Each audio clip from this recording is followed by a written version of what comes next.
Hello, and welcome to the Artist's Log podcast, where we hear the perspectives of those who observe and comment on society, the world, and the universe through their art.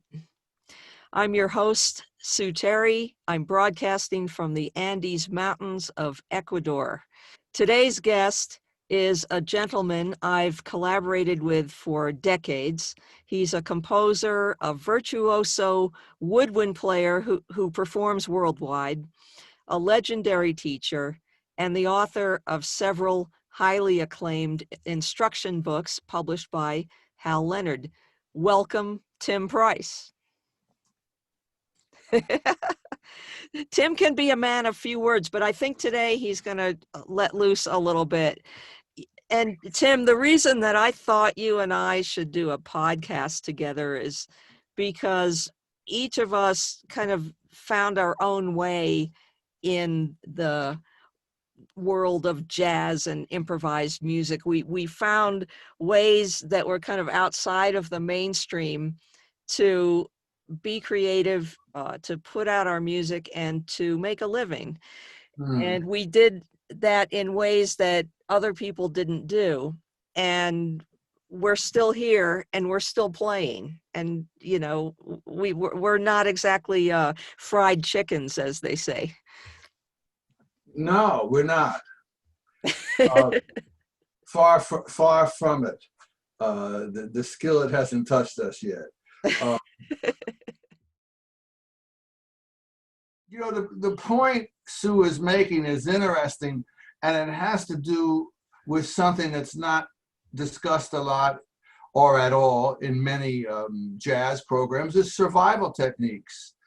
I was fortunate when I was young. You know, the people I studied with at Berkeley were players who taught, and they loved the music. They had left a huge mark in the music, you know, at a point which many didn't. And so by observing them, we could observe survival techniques. In other words, you know, not being too anxious for things, but trying to make sure what you did, you added something to. And that's also a difficult thing, you know, to work with, but that was very helpful if you're paying attention to it. Right, exactly. Our teachers, I mean, our teachers were legendary players. So, you know, some of my teachers were Jackie McLean, Walter Bishop Jr., Jackie Byard. You know, your teachers were people like Charlie Mariano, Joe Viola, right? John Laporta. You've told some hysterical stories about John Laporta, which we probably don't have time to repeat today, but from these people, because they themselves were of that old breed of jazz musician where the person is an individual, they're unique.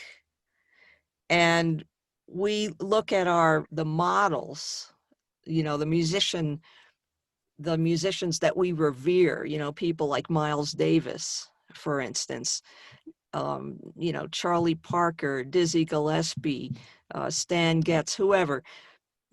You know, they were on stage, they dressed well, they had unique statements to make. Off stage, they had viewpoints that were from a thinking person.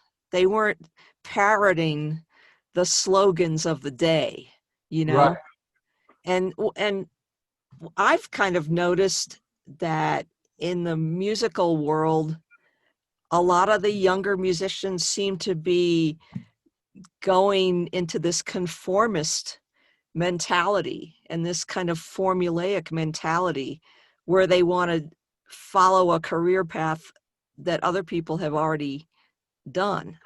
Do you see that like I do, and do you think that that's a good thing, or why is this happening? The why is something that I don't think any of us, and because our generations and our gig situations were different. I mean, some of it I think is because of the shrinkage of the actual bandstand and the working bands. When I moved to the Bronx in '73, um, you could go to the Union Hall on Wednesday. Remember that? I've heard, yeah, I that was a little before my time, but I heard about it. Yeah, I'm a touch older than you. Yeah. But so, you could go there, and it shows you how old this was. There was a dude that was there all the time with like a duffel bag of #1 fake books. No real books. There was no real books then. You know, I always tell people I learned to play jazz before the real book, There you you know, go. and if you pick up the humor slice, it's good. But here's what I think was important to me. You had to interact with people that you did not know, so you could not be shy, and you had to interact with people and know where they were coming from. There were certain gigs that, were always available, and those were things that could keep you happening, like in the, Like club dates. yeah, I mean, man, uh, Lincoln, New York, Grosvenor's, Brown's, all those places, Coney Island for rock and roll gigs, Yep. you know, um, uh, you know, uh, there was all kinds of stuff in Harlem to do as far as jazz, R&B, organ gigs, but you had to know how to address that bandstand. And also you wouldn't be playing, you would not be playing with your friends. There would be nobody that was in, your situation there. When I first had my first for real road gig, I ran into a guitar player on the floor in the Union, who oddly was my neighbor, lived across the alley from me here in Reading, Pennsylvania when I was growing up. And he was a phenomenal guitar player. Just to make a point, his brother was a killer clarinet player who went in the Navy. And I used to hear these guys practice. And it was like, and so I saw this guy on the floor. And after talking, he said, Bill Doggett's looking for a tenor player. And I'm like, okay, I'll see what happens. I had no aspirations of getting close to that, but I went to do it. I figured, well, it's good to get a wake-up call, and find out what's not there. And so I get there, and it was interesting. I didn't know anybody. I never met Bill before. Yeah. I never met anybody in that particular thing before, and I had to function. And I was very, very amused that the 6 other tenor players in front of me didn't know honky tonk. Mm. And it was enlightening. And I did, from playing strip lounges in the Combat Zone in Boston, and also, other things like that. I mean, that's the verbiage of a tenor saxophone, along with the other things that went with it. And so, I ended up with that gig, and I had to make inroads to these people I was sitting in a van with that I never met in my life. In addition to Bill's wife rode on the gig. Mm-hmm. That's a really good point, Tim, because when I think back about all the gigs I did where I walked into the room and I didn't know one single person on the bandstand, and we were about to do a show, whatever it was, whether it was a club date or a, concert or right, a jazz gig in a restaurant or whatever. And by the end of the gig, it's like everyone's your best friend, that's just how it is when you're playing music, Oh yeah, everybody's your best friend, and you know, um, with Bill, we played in Titusville, Pennsylvania, and every city had an organ bar. So this is what I'm talking about. The actual, I'm catching the tail end of it. You know, where every city had an organ bar. Somewhere in that neighborhood, there was a Milner Hotel, so you could like slide across the street to where you were staying and stuff like that. And it was, you had to be able to, you found out fast, you know, that to be able to communicate and get your point across with people that have no idea and don't care whether you can play giant steps or, you know, wrote 650 original tunes. They want to get paid. They want a deposit for the phone that they're pretty sure you're not going to, you know, all that stuff. And that's where you had to, you know, it wasn't dealing with people that were like minds. You were dealing with the rest of the human race. Right. It wasn't like being immersed in some kind of academia situation where, you know everyone around. I mean, I remember like riding my bicycle to the north end of Hartford, to play in the organ bars there. I'm 18 years old, a white chick going to the north end of Hartford to jam with the Cats. But I was welcomed because it doesn't matter. The jazz world is all about, can you play or can't you play? Yeah, I have a saying too, because things have changed so drastically, and that's one of the situations why we're here talking. We're not propagating anything. We're propagating an art form that both of us are very aware is in trouble. And it doesn't, I don't know what the real ending is. And we want to make sure it's going to be like, survival. And people are aware, to do the best that they can do and not just like pile up on stuff, desperately, because that'll do no good for anybody. Especially, what did one of my friends say that plays Broadway, and he's a great woodwind player, said the art's always the last to come back. And I think he's right. And so while that's in our minds, man, like we should be working together and building more unity and more spirituality and more camaraderie in addition to everything else, so that, yeah, so we can all keep going, because it's not about competition. no, If all the other sax players are doing great, then I'm also going to do great. You're also going to do great because saxophone is, popular.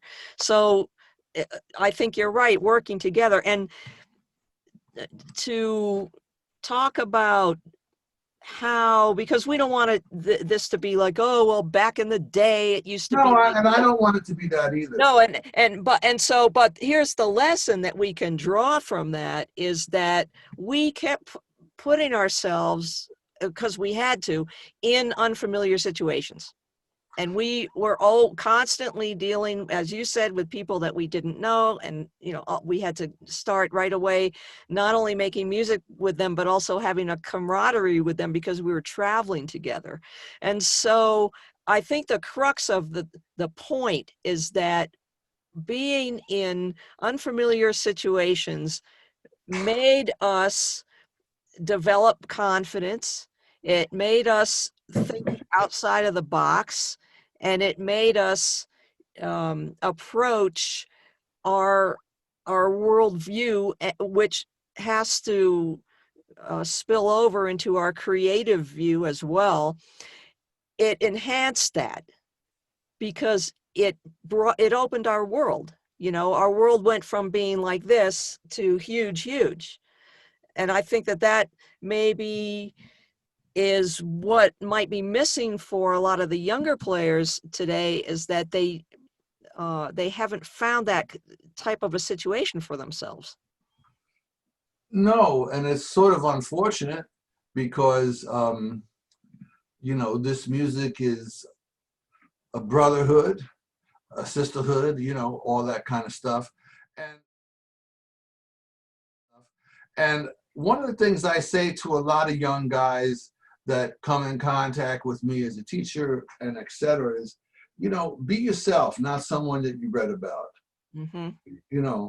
Like, be the best you can be, because somebody is already calling the guy that you want to be. Right. And at this point, we're all in the same rowboat together. We're all unemployed. We're all looking at a date book that says nothing. Well, I have to say, here in Ecuador, we actually, my group, my jazz quartet, just did a concert with the symphony.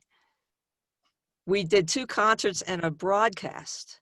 So we actually did a really nice big project. We just did this 2 weeks ago. Wow. Yeah. So I think it might depend a little bit geographically on where you are, because I think some are opening up sooner than others. But regardless, now I know in your area, like in the Northeast, all our buds in New York, people started doing driveway concerts. They started doing backyard concerts. I saw a couple of them online. But then winter comes, right? So I think the thing is, how can we keep the venues going? I mean, somehow because the online thing, I see a lot of people doing that, and that can be okay, but I don't know how that's going to work as a revenue stream. What do you think? It's hard to say that the art form that we're talking about is a people music. Uh-huh. Okay. Jazz and creative musics with it that stem from all that. It's a people's music played by people for people.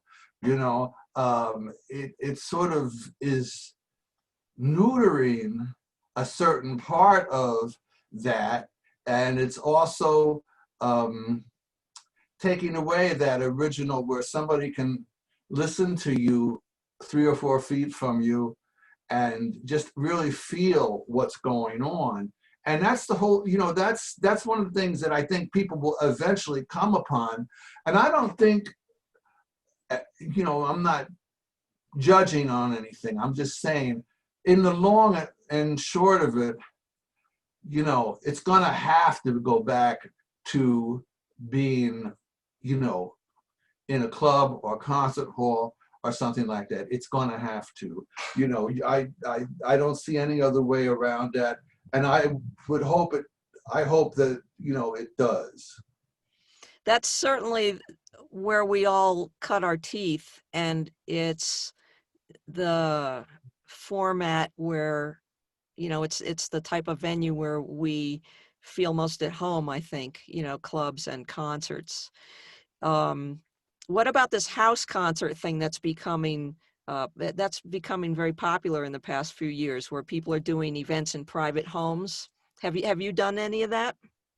I've done some of that in Philadelphia, where certain organizations, which are family-like, do certain type situations, and it's coming from within, and I enjoy it.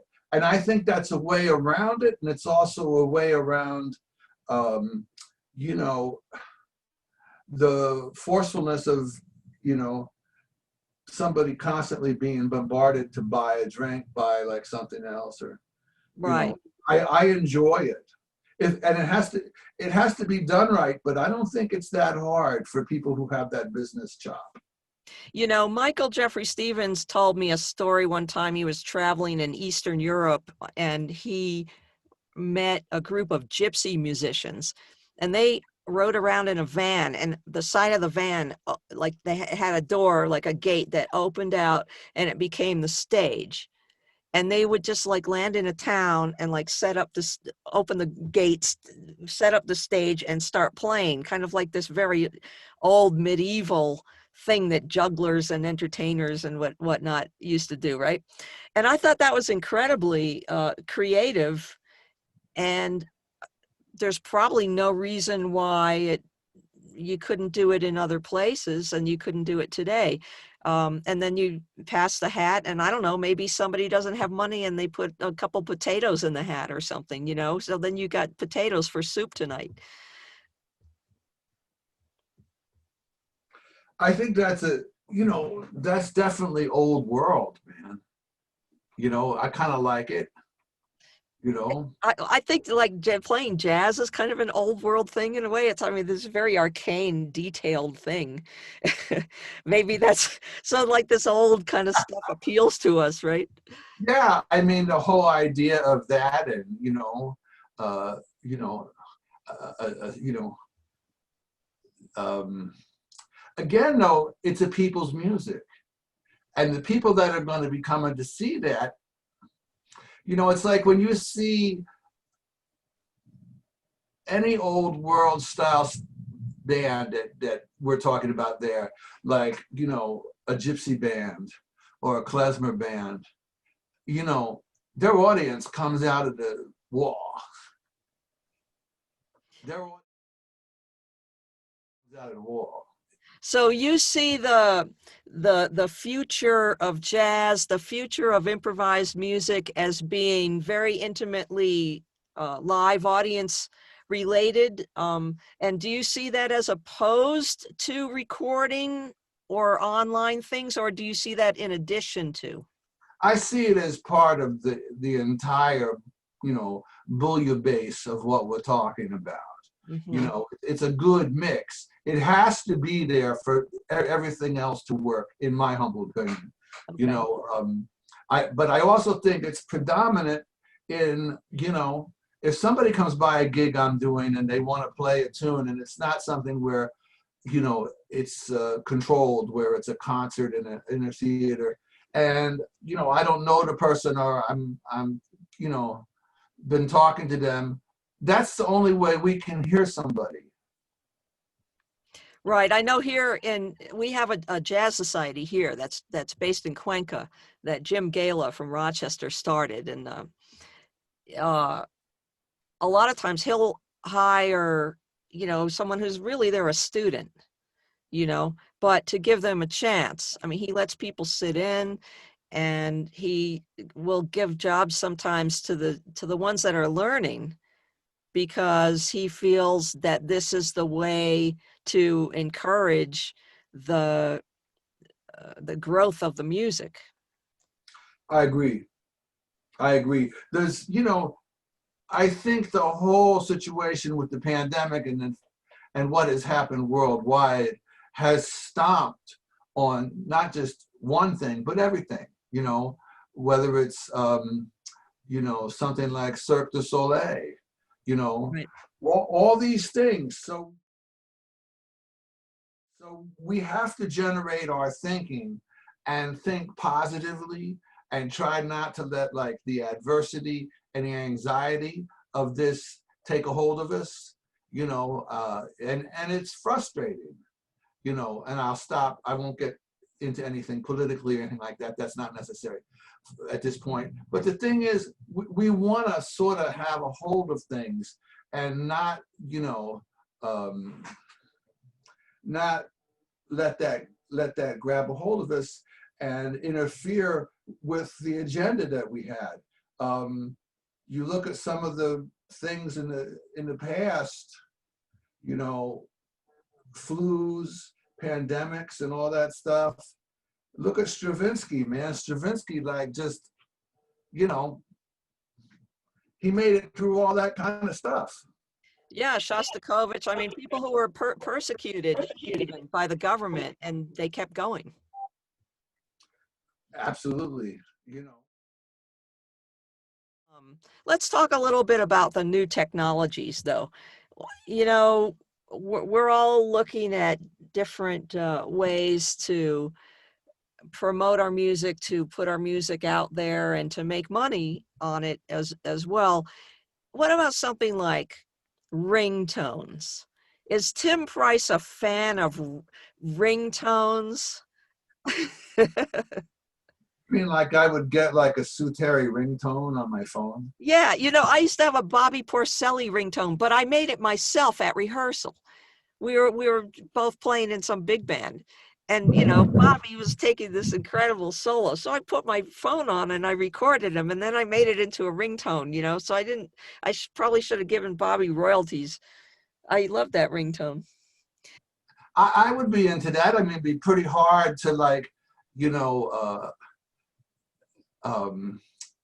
document certain ringtones. I mean, you know, I think that's a good thing. I think it's also a good thing for people who are identifying with the music in a very stepwise fashion, so that they can see these names as they're going. Yeah, you know what? One of the problems I think with the platforms like iTunes is you get no information about the people that are playing on the record, and we hate that, and even the radio.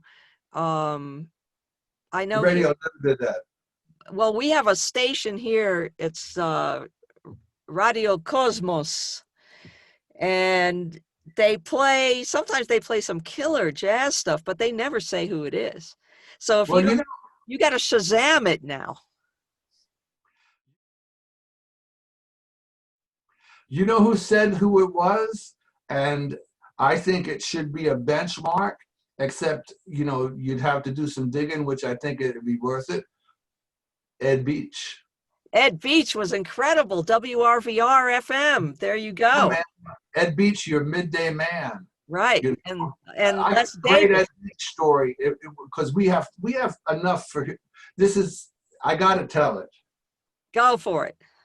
So when 73, I was doing living in the Bronx, down near the Sears building, and so Joe Farrell was hanging and was trying to show me different things of where to go.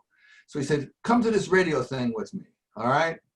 And, okay. So he says, it's gonna be with Ed Beach. I said, Ed Beach? Man, I says, what does this dude look like? And he says, what do you think? Right? Right? I said, what do I think? So I immediately got this vision of a dude, with a three-piece suit and a pair of men's brogue style shoes. And I always thought Ed Beach was bald. Was he bald? No.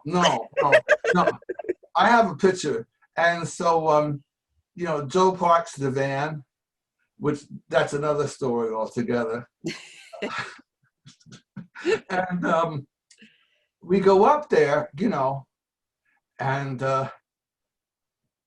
open the door, and then there's that big window, and you can see inside. Ed's standing up, talking to somebody while the music's playing, and Joe looks at me and says, "Right?" And that was it. The guy, he had his jacket off and his vest on and a tie, and a pair of wingtips. Your midday man. He was incredible.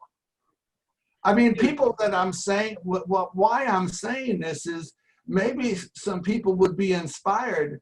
A jazz disc jockey or a jazz DJ, man, you want to do something that's going to benefit the planet. Not only are you propagating music, but you're doing something important. Ed would mention everybody on the date. Right. Exactly. Those guys were so knowledgeable. I mean, I got more knowledge about jazz, when I'm like 12 years old, learning the saxophone, listening to, my dial never left WRVR. I listened to every friggin' show, even Apartment Gardeners, because they had that great theme. Apartment Gardeners. It's like, but they're going to play some jazz when they get to the theme song. So, yeah, I think that that's a real good point. I used to do radio myself for several years when I I lived can in see Hartford, that. and I love it. I mean, we grew up on radio, and radio is kind of making a comeback, but now it's in the form of internet radio more, I think, which is Yeah. cool because you can listen to stations from all over the world. And I think you're right. If somebody really loves jazz and wants to make an impact, you can do it not only as a player, and of course, player announcers are the best, like, Kenny Washington, let's say. Mm, But, mm. um, but to make that kind of contribution, which is so welcomed, I think, worldwide, where you're actually saying, so and so played trumpet, so and so played piano, so and so played bass, and give some background information. Maybe we don't have to go into as much detail as Phil Schaap, who I love, but we can offer something to bring back the kind of, can I say this, like cult status of jazz. Because Mhm, people who are mhm. really, when you meet a fan of jazz, they're not a player, right? But they're a fan. That's all they want to do is talk to you about which albums and who played on what and what came out in this year and what do you think of this, recording versus that record. And they know more sometimes about the music than we do and the recordings. They're so into it. I might say, just as I'm thinking, one of the things that I would have to say is paramount is WRTI in Philadelphia. Beautiful Um, station. I love them. some of the stuff that I was involved with Philly Jazz Project, and different things, they always were on our side to do stuff. Now, here we go back to the working pandemic thing. It was like, yeah, except it was always at a point where, the band could come on a day or two before the gig and talk about the gig. But usually I was also playing another gig. So that never worked out. But I will say that that station, man, is not fighting the good fight, man. They're kicking butt. Yeah, they are. They They're are. not they're I not listen to letting them on the anything. internet. Yeah, and they got good people working there. So I'm not, you know, there's just came to my mind. Yeah, you know what Yeah, I mean. it's still going. That Still kind of going. I passion, that couldn't. kind of passion. Did So you did you when you did your own jazz radio stuff, did you favor certain things of, you know, I always think sometimes musicians can really hit home with something if they were in touch with it. Like, you had, a rapport because you studied with Jackie. Well, did you bring that into, I mean, you see what I'm getting at? yeah, I mean, Jackie, I heard so many stories, from these guys, uh, and I felt that even the players that I never got to meet in person, let's say someone like Ben Webster, right? I felt that I had some kind of rapport with them just through their music and hearing stories about them from people that knew them. Mm-hmm. So when I would talk on the radio, I would always I was always cognizant of the educational element because I knew that that's how I learned. Mm-hmm. And I wanted to share that with other people. That makes sense. Yeah, you answered my question perfectly. Okay, good. Well, Tim, we don't want to make this too long because we want to follow rule number 1 of show business, leave the audience wanting more, right? And there will be more. And there will be more. So I'm going to say to the listeners, stay tuned for part 2. And thanks so much for joining us. And if you're a jazz player, keep up, keep the world swinging. The world needs us now more than ever. Whether we realize it or not, the art that we're all making is really, really important to the vibe of everything that's going on. So let's, as Tim was saying, we have to keep being positive, and instead of dwelling on the negative things that are happening and negative things that we might see in the future, let's focus on what we want to happen, because whatever we focus on will happen. So let's do that. Let's be positive, and let's create the world that we want to exist in. So I want to thank Tim Price for being a guest on the Artist's Log podcast today. Thanks, Tim, and stay tuned for next time.